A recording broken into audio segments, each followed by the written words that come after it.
Good evening to all of you. Can you hear me? I think all of you can hear me. I can see there are 11 participants who is participating in this session, and this session is a session 7, and you are going to learn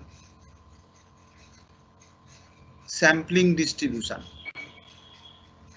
In the previous class, we have already seen unit various units, and you have learned unit 1, you learned the defining and collecting data, and in a unit 2 you learned how to organize the data. Sir, excuse me sir. Hello. Sir, recording yes. start हो गई है sir? Recording? हाँ जी, start कर दिया आपने? हाँ, start कर दिया. Start I have already pressed. Okay. Start is working, no? Live button आ गया सर? Live button. ना pre live आ रहा है. हाँ sir, it's not started sir. Recording start नहीं हुई है सर. देखो आप जरा, मैं सेंड लाइव तो किया हूँ. हाँ नहीं, सेंड लाइव के बाद एक स्टार्ट बटन आ रहा होगा ना सर, ये स्टार्ट बटन राइट साइड में. एक मिनट में स्टॉप शेयरिंग करता हूँ. हाँ, स्टार्ट बटन पे जाइए. स्टार्ट बटन तो डिसेबल दिख रहा है. स्टार्ट बटन डिसेबल दिख रहा है. हाँ, और सेंड लाइव भी बंद है आपका अब तो. हाँ सर रुकिए, एक मिनट रुकिए सर. एरर आ गया. हाँ कुछ एरर है, एक मिनट रुकिए. हाँ ठीक करो आप जल्दी से. अभी हो गया सर. आप करिए सर एक बार स्टार्ट सेंड लाइव करिए. हाँ अभी ठीक है, स्टार्ट करिए सर. अब ये सेंड लाइव तो किया है, ये तो एंड आ रहा है. हाँ लाइव हो गया अपने आप. आपने कर लिया. हाँ कंटिन्यू करिए सर. हाँ okay. Good evening to all of you. We in between some technical problem. Something technical is always creating hindrance in the process of learning. Anyway, I welcome you all. 14 attendees are there. Out of 14, I think one is Mr. Purushottam Prasad, who is continuously giving us the support in the process of learning business statistics. First of all, we all have to be very much thankful to Mr. Purushottam Prasad, who is trying to make our session more effective and more efficient. So we are happy, and once again I'm thanking to Mr. Purushottam Prasad. Continuously he is with us 1 hour, sitting and helping us.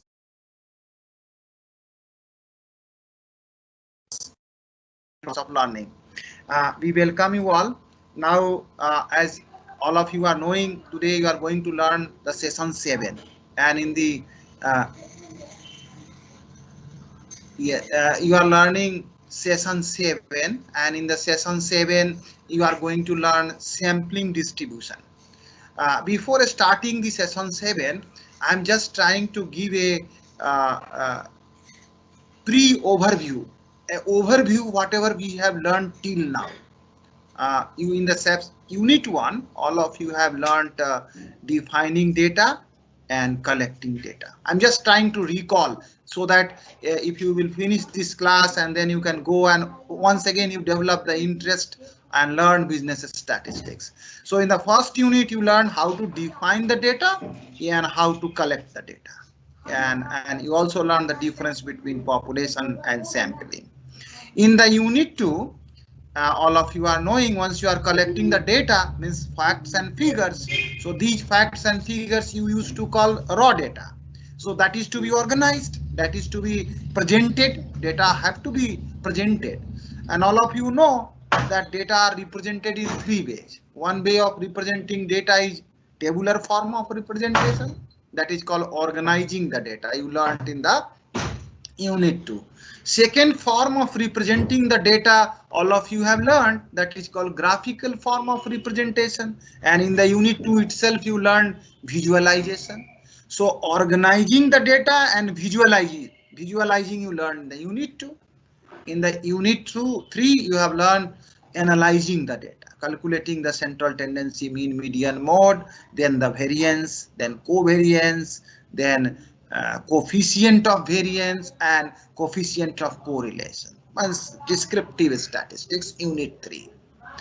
So unit 1, 2 and 3 we used to call them right from data and ending up to analysis is together used to call them descriptive statistics.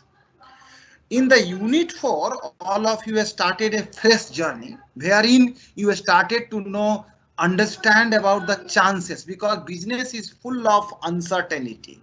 So in the process of understanding the uncertainty, we started explaining you another part of the business statistics journey, and that journey we used to call them inferential statistics. And in the inferential statistics, you are trying to find out the likelihood or chances of doing something in the business. And for that you learned in the unit 4 basic probability. You also learned Bayes theorem. In the unit 5 you learned again, if you plot the events, observe data along x-axis and their probability along y-axis. So you have a data set of different measurements along x-axis and probability along y-axis, right?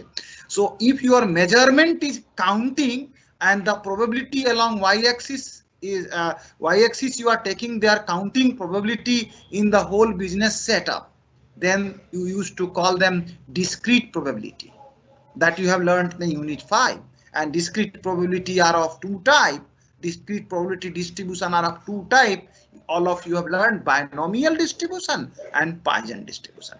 In the binomial distribution, once the number of events, number of counts are fixed, then you are applying binomial distribution. And when the number of space from where you are taking the sample is fixed, then you used to apply the Poisson distribution that you have learned in the unit 5. Now coming to, and in the unit 6, all of you have learned, suppose if your data, whatever you are collecting and the data is measurement, coming from the measurement either in time or in meter, in length or kilogram or in volume, liter. So whatever measurement is there, that is along x-axis, and along y-axis you are taking their probability, then that type of distribution, probability distribution, we used to call them, this is a continuous probability distribution. And you learn 3 type of continuous probability distribution: normal distribution, uniform distribution and exponential distribution. I elaborated normal distribution to standard normal distribution once you are converting the x-axis data value into the z.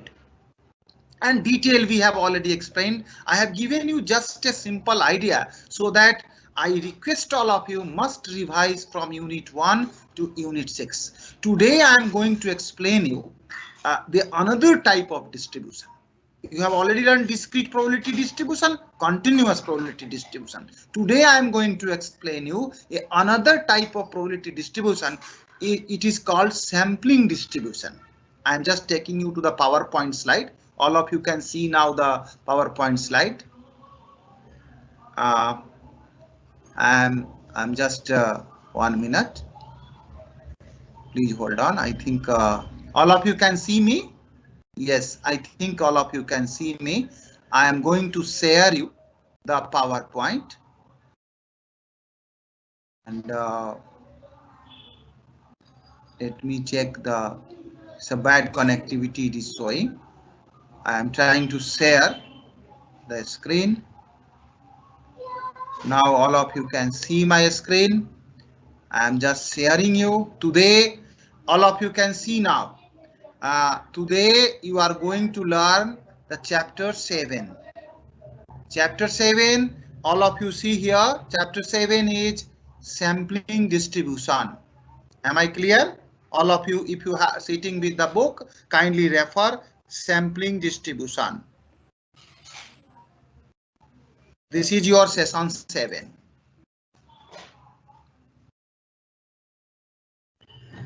All of you, I am requesting all of you to, if you are sitting with a book, please take your book now.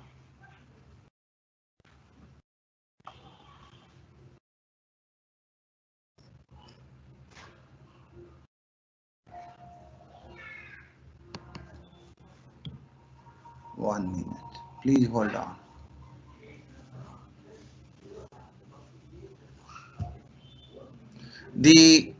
In this chapter, you will learn the concept of sampling distribution. What is sampling distribution? Till now you have seen discrete distribution. You are already learned in the previous class. Population is represented by a symbol capital N, and sample is represented by a symbol small n. All of you are knowing it. So in this chapter, you will learn the concept of sampling distribution. You will also learn how to compute the probability related to sample mean and the sample proportion. And we will also talk about what is the importance of very important theorem, central limit theorem. So these are the three things we will learn here.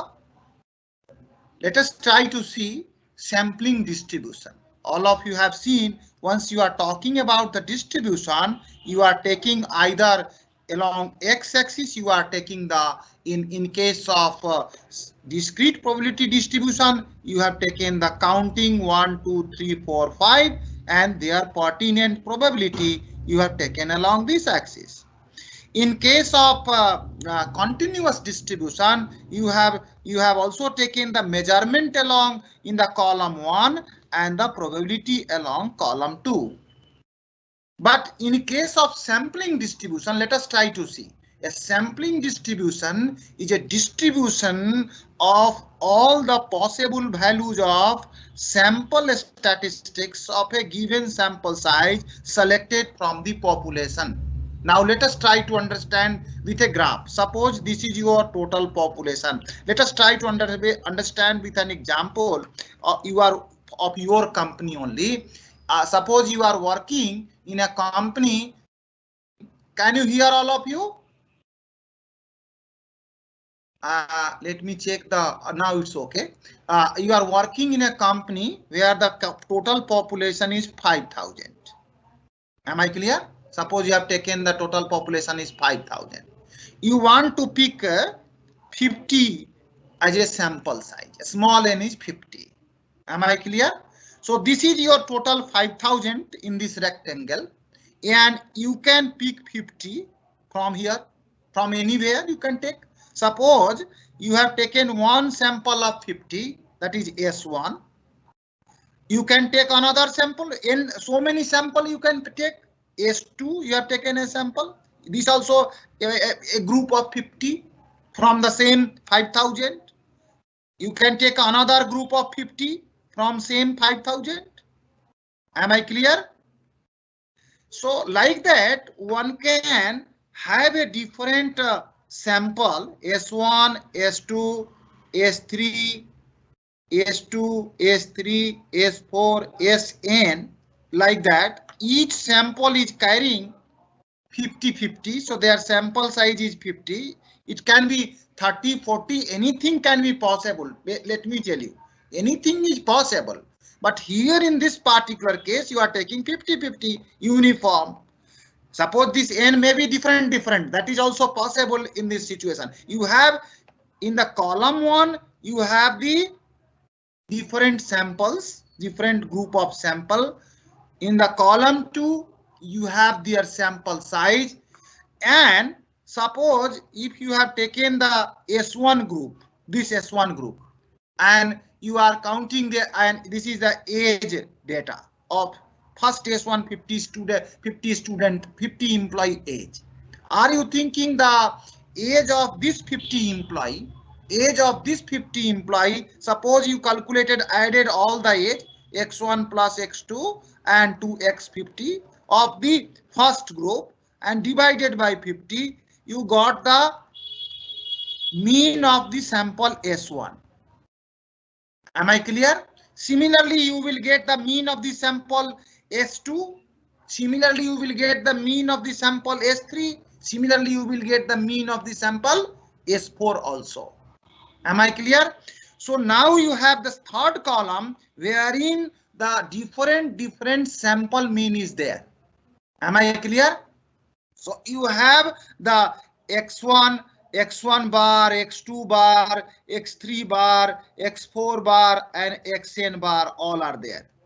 And their pertinent standard deviation also you can calculate. So standard deviation of the sample one by using the formula, you know all of you how to find the standard deviation. X minus x bar whole square, sum of this divided by n minus 1 under root. You will get the, suppose if you are taking a sample of S1 and you are finding the S1. S1 means in this case the sample 1 is there, and in this case S1 means standard deviation of first sample group, standard deviation of the second sample group, standard deviation of the third sample group, and standard deviation of the fourth n sample group. You will get it. Am I clear? So you have this data, this type of distribution, and then let me try to, because this is a distribution. So once it is a distribution means there must be a last column which must carry the probability data. Am I clear? So the probability of the first group. What is the probability of first group? Suppose you have taken 10 samples. 10 groups you have taken. These are 10 groups are there. So each group is carrying 50 samples. Are you getting me? So what is the total sample size, total size of this group? All of you can say 50 each group is carrying and 10 groups are there. So what is the total size? Total group size is 500. Out of 500, what is the contribution of the first group? 50 divided by 500. Am I clear? So what is the probability of the first group? Who will say? 1 by 10. 1 by 10 means 0.1. So each group is having the probability of 0.1. Each group is having the contribution of 0.1 because 50 by 500 is the probability of each group. If the sample size is different, then the probability will vary. Am I clear? So you have the table, this table, in which the first column is the sample group's name, S1, S2, S3, different group of the population. Second column carry the sample size. Third column carry their different samples mean, and fourth column will carry the standard deviation of different samples, and last column will carry their pertinent probability of each group. Then this table 1, we used to call them sampling distribution.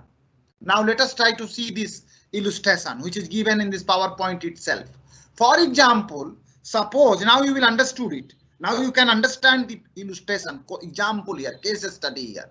Suppose you sample 50 students. What is your sample size? N is 50 from your college. Regarding their mean GPA, if you obtained many different samples of size 50, many different samples of S1, S2, S3 of same size, you will compute the different mean for each sample, x1 bar, x2 bar, like that you have computed in the third column.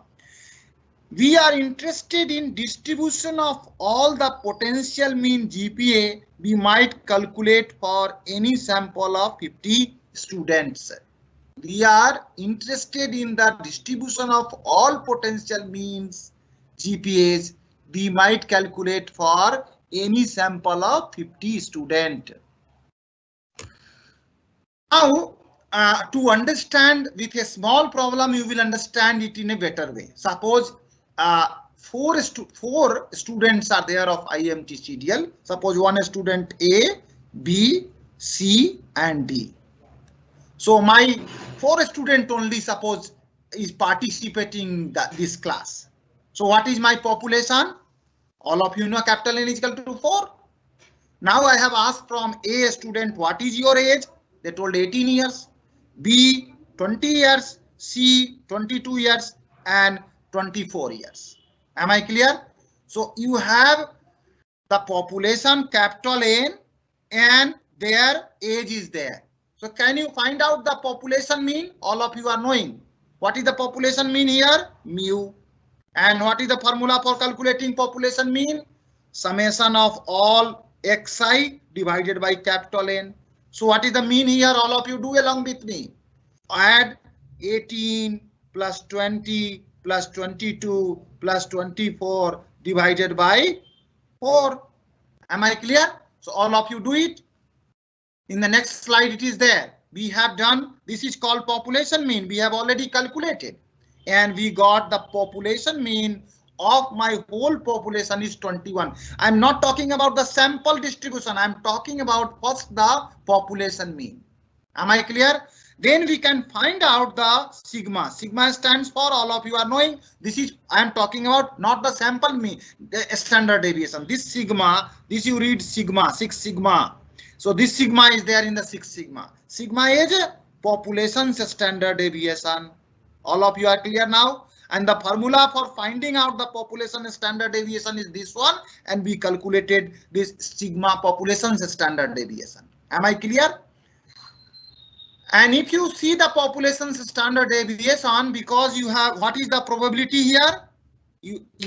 You have four people are there, and each is having 1 1, so that it is a uniform distribution in case of population, and their probability is 1 by 4 for everyone, because the first A, what is the probability of A? 1 by 4.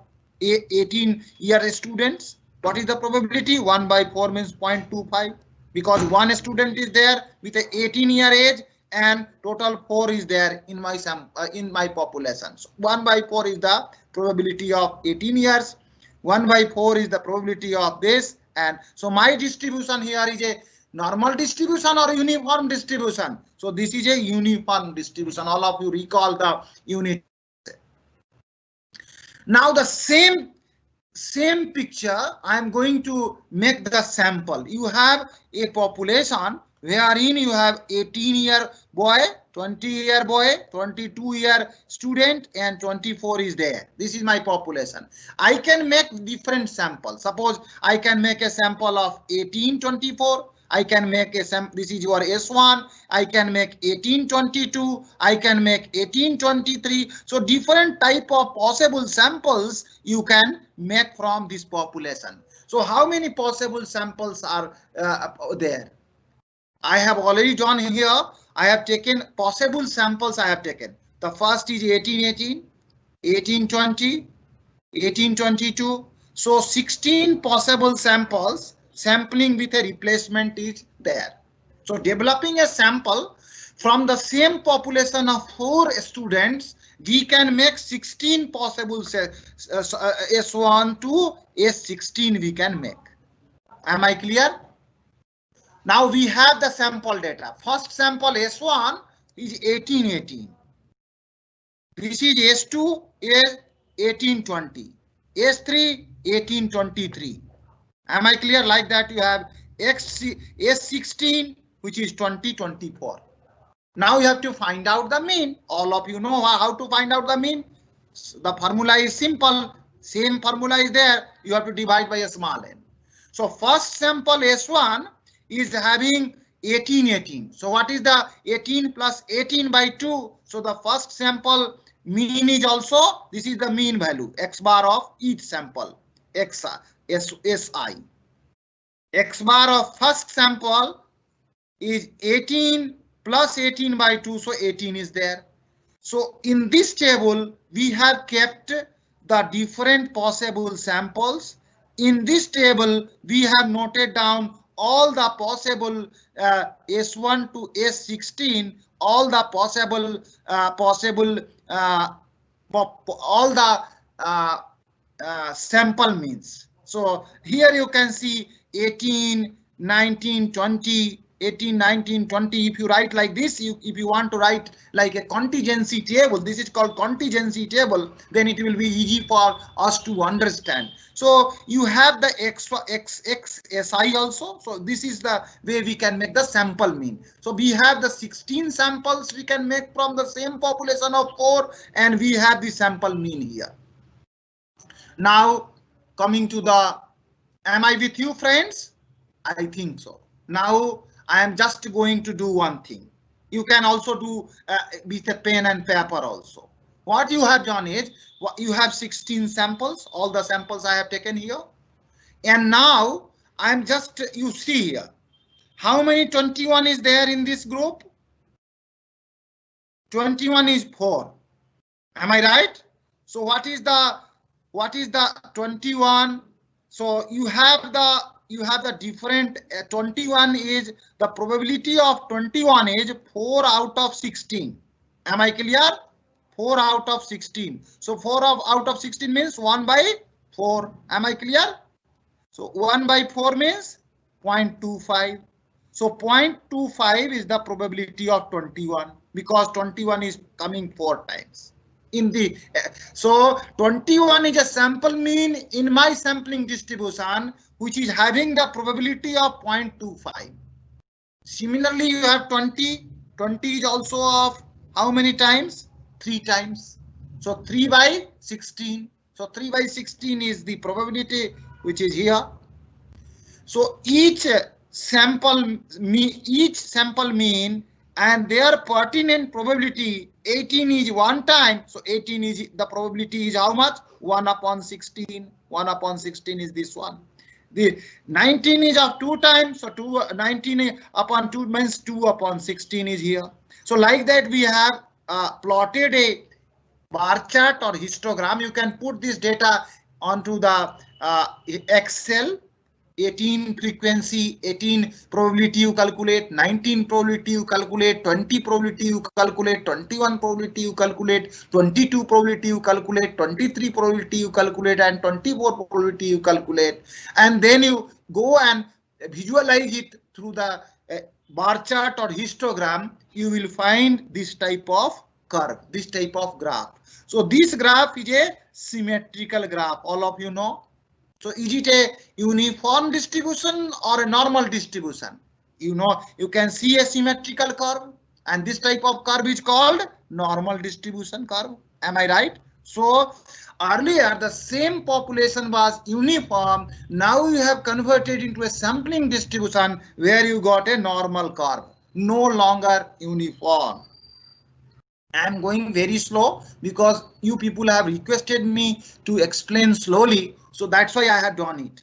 Now what I have done here is whatever the you go to the previous slide, you will find whatever the samples was there, x bar S1 plus and all the x bar of up to S16, all the numbers, all the mean you have taken and added it.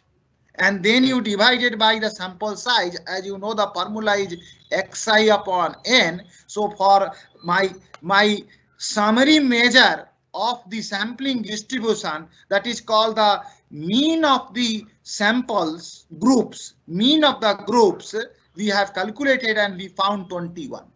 You just recall, population mean was 21. Population mean of this data set is also 21. And once you calculated the sampling distribution and then you find out the summary of the sampling distribution, that is also sample 21. So one thing we can conclude here that the population mean is equal to the summary of the sample means. Summary measures of the sample mean. So mean of the grand mean, both are same. That much we can conclude from this example. Now you just try to see now I am going to find out the standard deviation of these sample groups. So we have the standard, you know the formula for a standard deviation for the mean. What is the standard deviation formula for the population mean? Xi minus mu up mu xi. Here you have to put, and here xi bar whole square divided by capital N. So my capital N is, in this case, in this sampling distribution, how many distributions are there? 16 distributions are there. Am I clear? And in this 16 distribution, we have to find out the 16 distribution. So we have to divide by capital N means 16. And then you have xi bar means the first sample mean is 18 and grand Grand mean you have already calculated here. This is 21. This is 21. This 21 you are taking. This 21 you are not taking. And then you have calculated the standard deviation, grand standard deviation of all the sample. You got 1.58. Now here we divide by 16 because there are 16 different sample of a size 2. That's why we divided it. Now let us try to compare what you have calculated till now. Your population, once we got the population, capital N was 4 and your population mean was 21 and population's standard deviation was 2.23 that you have calculated using the formula. When you have divided the same population into different sample and then you calculate, you went for a sampling distribution of a sample size 2 and then you find out the sampling distribution mean 21 and the sampling distribution's standard deviation is 1.58. What you are observing here, population mean and the sampling distribution mean are same, but the standard deviation of the population mean and the sampling distribution's standard deviation are not same. There is a difference. And how much is the difference? That difference is this one. Sampling distribution's standard deviation is equal to standard deviation of the population divided by capital N. Now all of you read this PowerPoint slide. Different samples of the same size from the same population will yield different sample means. Are you getting me? This is a very important finding. Different samples of the same sample size from the same population will yield different sample means.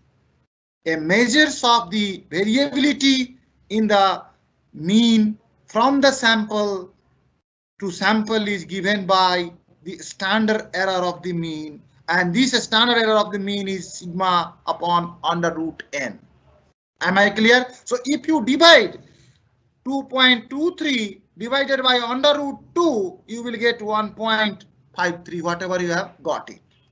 Am I clear? So this is the another experimental observation. So this is the very, now just I'm trying to encapsulate the sample mean sampling distribution.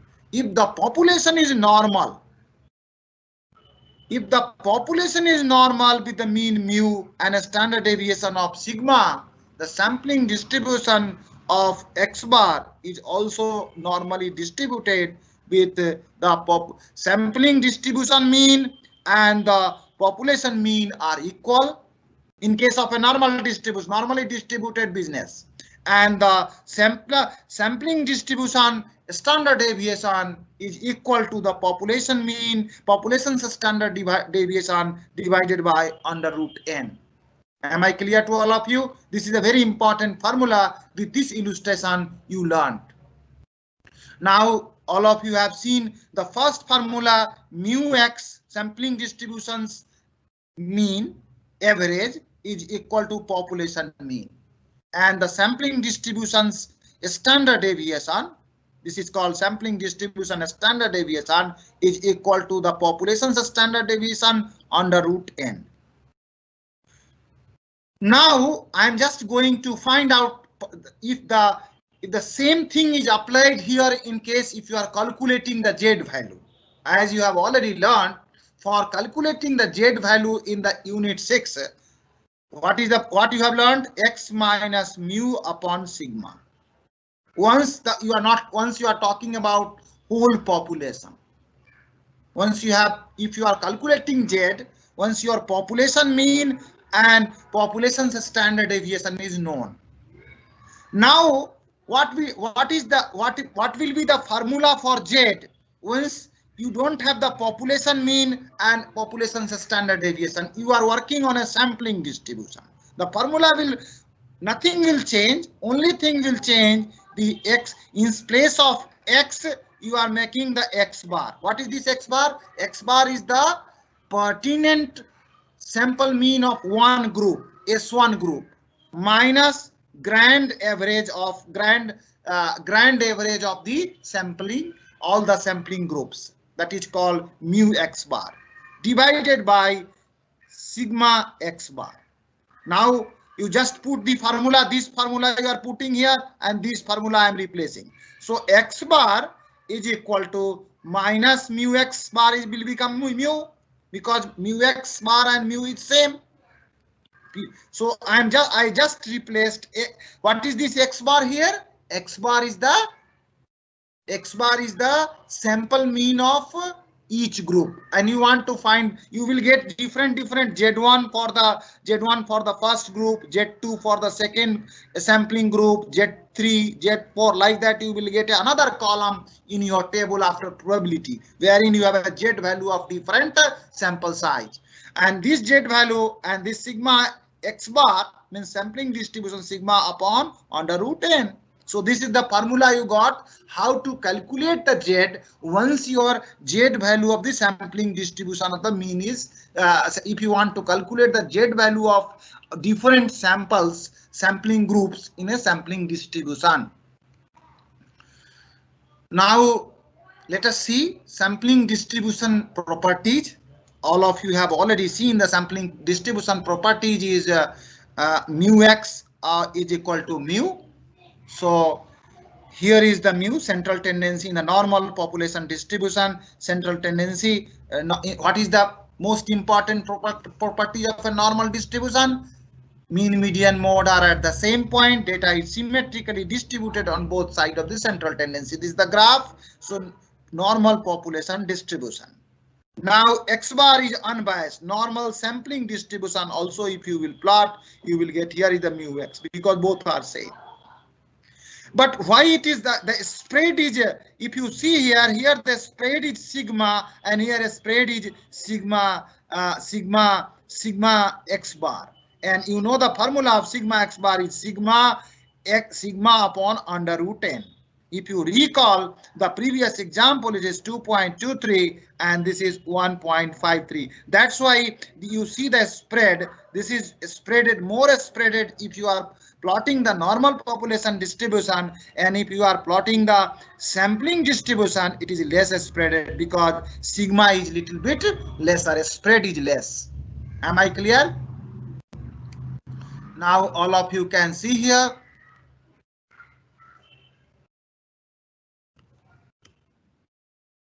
Now sampling distribution properties. What is the properties?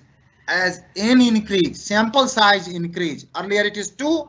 If n will increase, if you see the sigma x bar is equal to sigma upon under root n. So if the n will increase, what will happen? If the n will increase, sample size will increase, sigma x bar sampling distribution standard deviation, what will happen? It will decrease.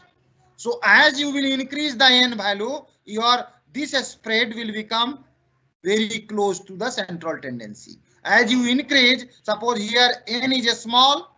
If you are increasing n, as you will increase, this spread will decrease. So that is the first properties. Means if you want an accurate result, what you have to do? You have to increase the sample size. If you have more number of samples, your marginal error in the findings are less. This is one important property you are learning from this sampling distribution. Now all of you will think that what we have to do after learning this type of problems, let us find the symmetrical distributed interval around mu that will include 95% of the sample mean when mu is 368 and sigma is 15 and n is 25. Now let us try to see this. Determine an interval including a fixed portion of the sample mean. Determine the interval. This is a population mean. Here you just try to see what the problem is there given. They are saying you have to find out the upper cut of your basket and lower cut of the basket. Upper cut of the basket and lower cut of the basket. Find the symmetrical distribution interval around mu that will include 95% of the sample mean when mu is 368. Mu is how much? 368. And this spread sigma is 15 and my sample size n is 25. Now let us try to see the confidence interval is given 95%. If you are manufacturing 100 car and if your business is normal, or if you will say that my business is said to be normal, only it means if you are making 100 product, 95 products are quality and 5% chances is there 5% products is getting rejected. Then my confidence level is 95%. Suppose this is 100%, and in this 100%, the shaded portion here is 5%, means 2.5% on the upper side and 2.5% on the lower side. Since the interval contains 95% of sample mean, 5% of sample means will be outside the interval. Suppose 100 product you are manufacturing in a company, and if you are saying my company's confidence level is 95%, or my business is a normal business, it means whatever 100 product you are manufacturing, 95 products are quality, which is inside this basket. And 5% is outside the basket, means 2.5% is at the lower end and 2.5% at the upper end. So see, this is called 5% of the sample mean will be outside the interval. Since the interval is symmetrical, because this is both sides equally, 50% is on the left hand side of the central tendency and 50% are the right hand side of the central tendency, it means 2.5% will be above the upper limit and 2.5% will be below the lower limit. I think all of you understood it. This is the things they are asking from the standardized normal table. Now I would like to request all of you, a standardized normal table is also given in your book, but I would like to request all of you, as you have already seen in the unit 6, that you go to the Google and in the Google write Z distribution table. This Z distribution table is also called a standardized normal table, because Z distribution is called a standardized normal distribution. Why it is a standardized normal distribution, and how we will differentiate normal distribution and Z distribution? In the Z distribution, along x-axis your Z is there and along y-axis the probability is there, and then you have a graph like this. And in a normal distribution, if this axis x is there and y-axis your probability is there, then this is a normal distribution. So your table is based on Z distribution. All of you go to the Google, write Z distribution table. In the Z distribution table, from the standardized Z distribution score with 2.5%, this below, if you check it, you will find the Z value is 1 point, means if it is 0.25, the Z value is minus 1.96. And for a Z score with a 0.25, it is plus 1.96. Means here the Z value, if you have a distribution, so Z is equal to have to be 0 and the upper cut have to be 1.96 Z. This is Z, and here minus 1.96. You just find out at Z value of 1.96 in the intersection position, you will get here the value 0.0250. Am I clear? And this is the way you got the interval around the mu that will include 95% confidence level. So you just remember that at the 95% confidence level, the Z value's upper cut is 1.96 plus 1.96 and lower cut is minus 1.96. That is a very important learning in the normal business. So in the normal business, what is the tolerance limit? Plus minus 1.96. That is a very important learning of the day. Please note down. Tolerance limit in the normal business is plus minus 1.96 Z. Z is equal to plus minus 1.96. Whereas Z in a Z distribution, the central tendency is Z is equal to 0. So calculating the lower limit, now you know calculating the lower limit. All of you are going to calculate the lower limit of the interval and upper limit of the interval. Here is the lower limit of the interval. You have already seen in the Z distribution. Now I am going normal. In a normal distribution, here it is 3.368 in a normal distribution mu value. Now I have to find out how much is here and how much is here. All of you are already knowing the formula. What is the formula is there? This formula is very important. Plus minus, please note down all of you. Mu plus Z sigma under root n. How we got this formula? Let us try to understand. All of you have already learned one formula. What formula is Z? How to calculate Z? X minus x bar minus mu upon sigma divided by under root n. This formula I have already taught to you. Now let us, I'm just deriving the equation. Z, this sigma upon under root n I am taking on the left hand side. So Z into sigma under root n, we can write it like this. This is equal to how much? X bar minus mu. Now we can write x bar. I am taking minus mu in this side. So mu plus Z bar upon sigma upon under root n is equal to x bar. Am I clear? So this is the formula, standard formula calculating the, this is called how interval we have to calculate. So for upper limit, this is the standard formula I got.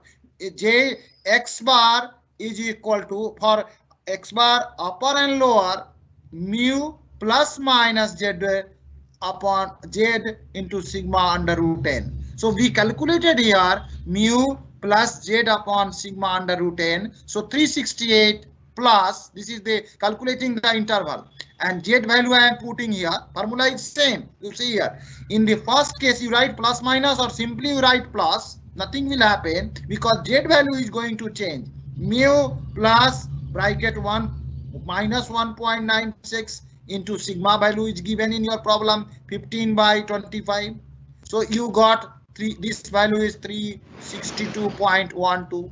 Lower cut of your basket and upper cut of the basket is similarly 368 plus formula is same, mu plus Z sigma under root n. So plus 1.96 15 upon this. So here you got 373.88. Now what you are learning here?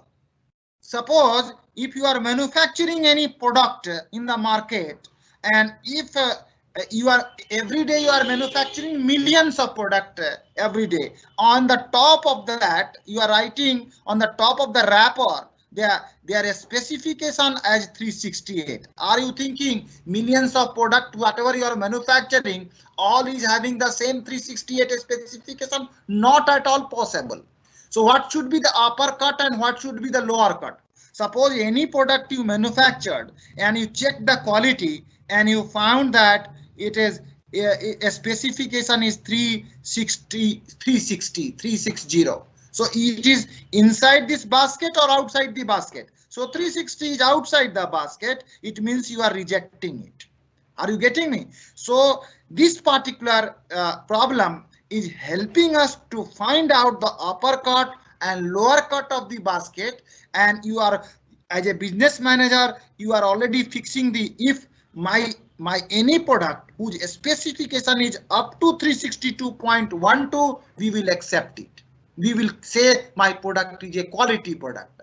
If any product which is having a specification less than 362.12, we have to reject them. So that is the one of the most important thing from this particular sampling distribution, and calculating the upper cut and lower cut of your basket is helping, and how the sampling distribution learning is very much fruitful for a business manager, that you have seen in this particular problem.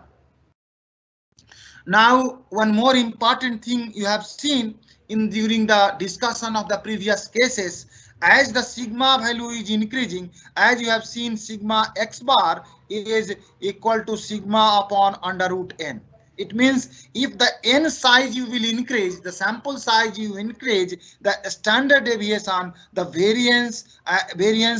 variance will become very close. The spread will slowly and slowly it will go very close to the central tendency. It will go very close to the central. As you know, the even if the population is not normal, sample means from, this is the two formula you are already knowing, So what we are doing is, as the sample size gets large enough, this sample size gets large enough,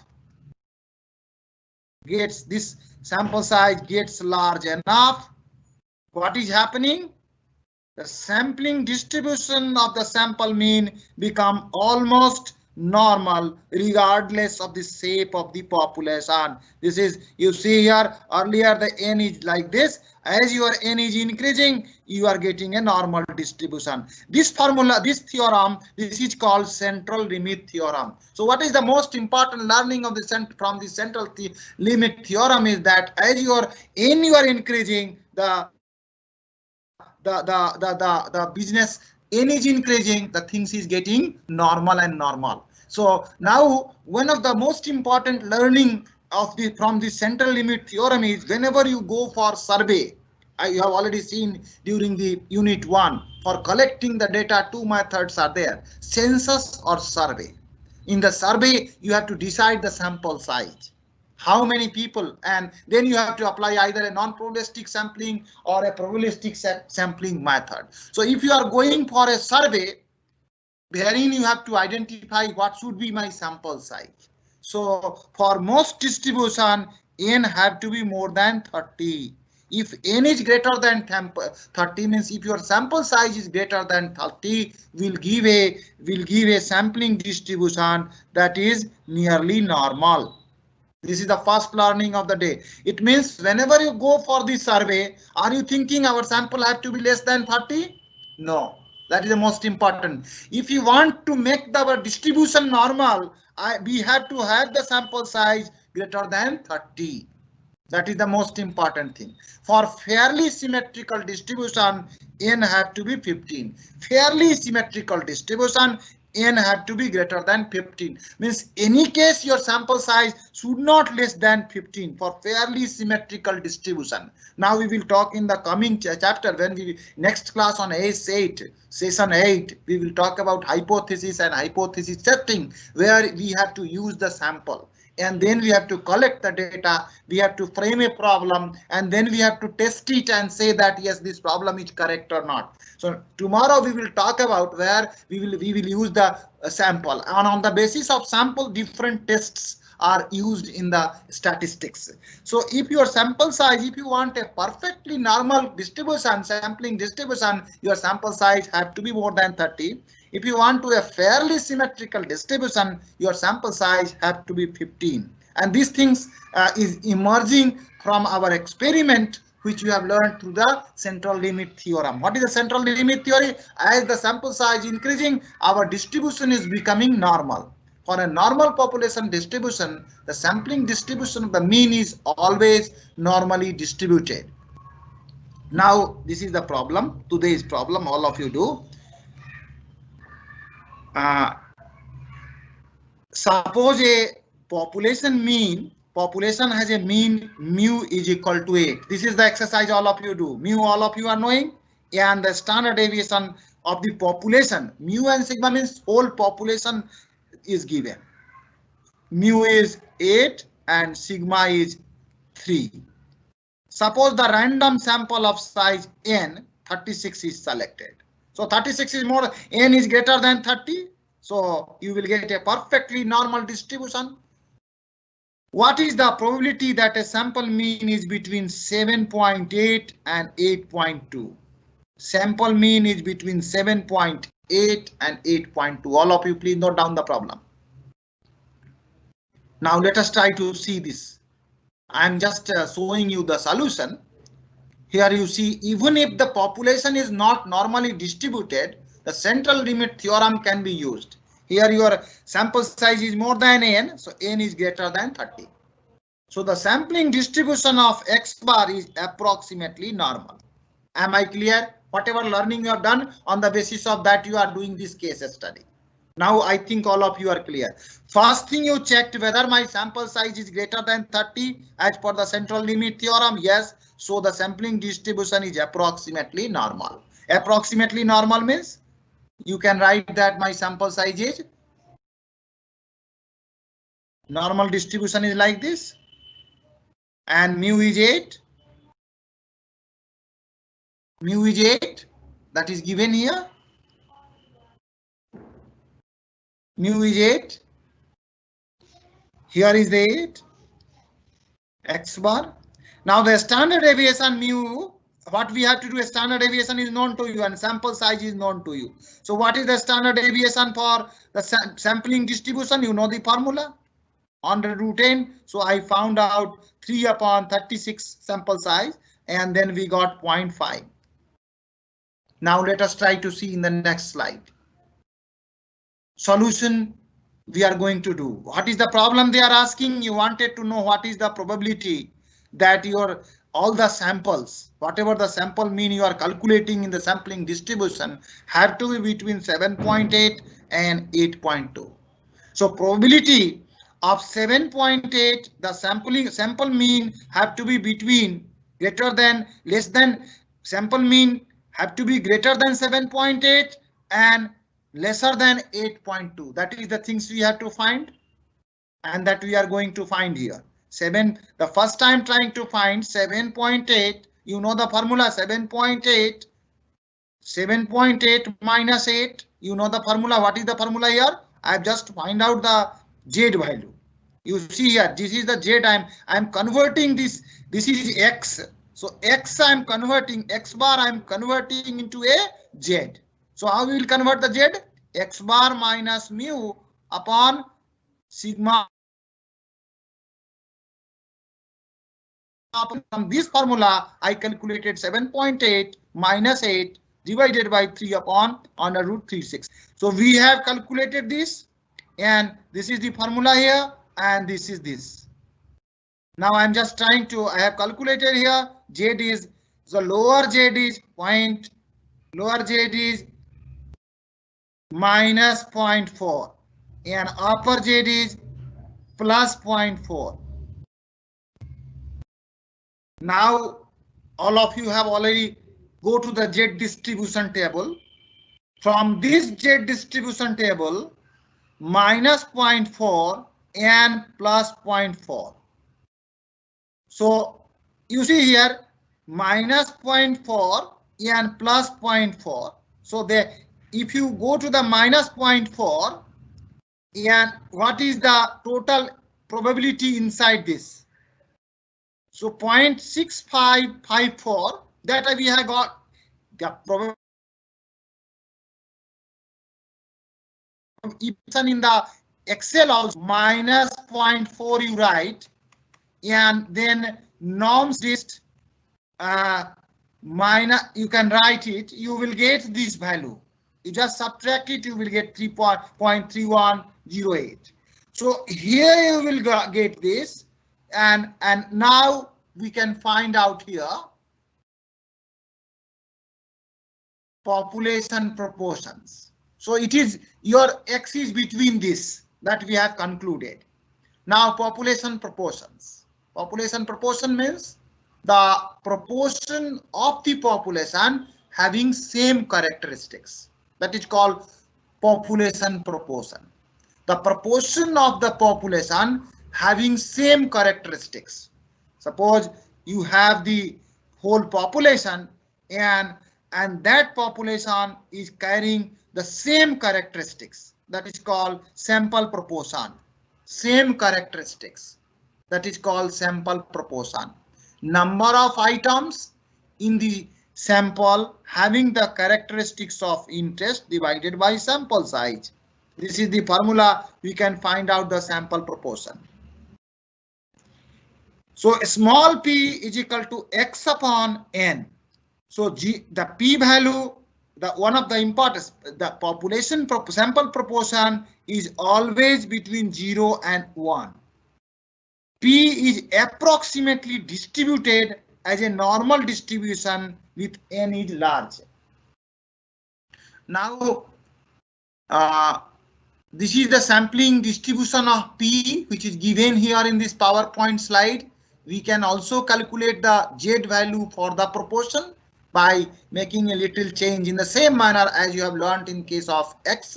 For sample mean, you can calculate for Z for the sample proportion also using this formula, and then we can this is your end. You have to do this example same manner, same thing is there. If the true and this exercise is the assignment for you. If you are not able to understand, you will understand it very clearly if you will refer this PowerPoint slide, and this detailed calculations are given. You can refer it and understand it. That I am leaving to you to do it. So in this chapter, we have discussed the concept of sampling distribution. All of you are clear that we can make different group of samples. We can calculate the sample mean. We can calculate their standard deviation, different standard deviation. We can calculate their probability. We also learned how to calculate the grand average of the samples, grand average of standard deviation, grand standard deviation, and then we have compared with their population, and then we learned how to find out the Z value from that sampling distributions. And once the Z value we learned how this Z value and the sampling distributions are used to understand the normal distribution, and we can find out the upper cut and lower cut of the normal distribution. Once my distribution is a Z distribution, normal distribution, we can find out the upper cut of my basket and lower cut of the basket. We also learned how the computing the probabilities related to the sample mean and the sample proportion. And most important thing you learn, our sample size for anyway, if you want to see the distribution of the population have to be normal, not less than 30, and fairly symmetrical, not less than 15. And you also learned the importance of central limit theorem, that in the central limit theorem, you learned that as the sample size will increase, the spread will decrease, the sigma x bar will decrease, and therefore my data marginal error will reduce. So that is the importance of central limit theorem you learned in this session. So we have learned how we can use in the business. As I told, this is used particularly to understand the business quality. When we have to reject, what should be the limit we have to fix for rejecting any product, quality product, or reject the as a reject product. What should be the bandwidth you have to fix, that we can use in this way in the sampling distribution. So what is the use of sampling distribution? That also I explained in this chapter. Now I'm concluding here. This session 7. I am very much thankful to all of you who patiently heard with me. The Padlet link is already there with you. That's why I'm not sharing to you. All of you have the Padlet link. Please go to the Padlet link. If you have any doubt, you can write to me on the Padlet. But don't forget, we have already put one quiz on the for the session 7 on the Padlet. You click the quiz link and do the quiz. Number 1, and must write the reflection in 100 words. What you have learned. Once you will write the reflection in 100 words, definitely that will encapsulate the journey. Yes, I learned this. I learned this. I learned this. My learning was on a right path, or my learning curve is improving, or it is deteriorating. That you can test through writing the reflection. And you write the reflection. Don't forget, my email ID is already there with you. Once again, I am repeating, those who are joining first time, nmmishra@imtcdl.ac.in. To write in WhatsApp number is 931-220-8371. With this, I am concluding the discussion here, and I'm just stopping you, and we are just stopping here the discussion. Thank you very much to all of you. If you have any doubt, you can share to me on the Padlet.